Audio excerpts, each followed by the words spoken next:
కాలంలో వాతావరణ కాలుష్యం, రకరకాల షాంపూల వాడకంతో చిన్నవారి నుండి పెద్దల వరకు అందరికీ తెల్ల జుట్టు మామూలు అయిపోయింది. దీంతో జుట్టుకు రంగు వేసుకోవడం సర్వసాధారణమైపోయింది. తెల్ల జుట్టు అందవిహీన జుట్టుని కప్పిపుచ్చుకుని అందంగా కనిపించడానికి ఇలా రంగులు వేసుకుంటూ ఉంటారు. అయితే రసాయనాలు కలిపిన రంగుల గాఢతను జుట్టు భరిస్తుందో లేదోనని ఆలోచించడం లేదు. ఇలా చేసే ముందు సరైన జాగ్రత్తలు పాటించకపోతే చర్మ సమస్యలు ఎదురవుతాయి. అందువల్ల చాలా వరకు ఇలాంటి పద్ధతులకు దూరంగా ఉంటేనే మంచిది. మరి తెల్ల జుట్టుని నల్లగా ఎలా చేసుకోవాలి? అలోవెరా, గోరింటాకు, ఉసిరి, మందార ఆకులు, పువ్వులు, గుంటగలగర ఆకుల వంటి ప్రకృతి సిద్ధమైన వనరులను నేరుగానో నూనె ద్వారానో జుట్టుకు పట్టించడం మంచిది.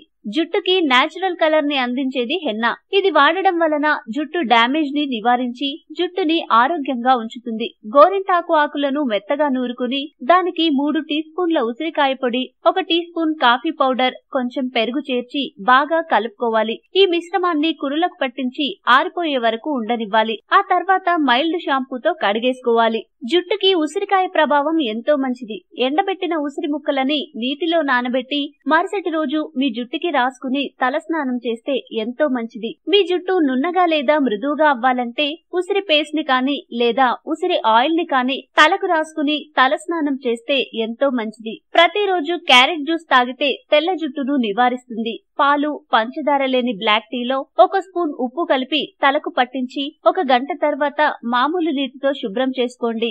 మంచి ఫలితాలు పొందవచ్చు. గోధుమ మొలకల జ్యూస్ ని రోజు తీసుకుంటే మీ జుట్టుని కాపాడుకోవచ్చు. ఒక చేతి వేళ్ల గోళ్లను మరో చేతి వేళ్ల గోళ్లతో రోజు 5 నిమిషాలు రుద్దుకుంటే జుట్టు నల్లగా ఒత్తుగా పెరుగుతుంది.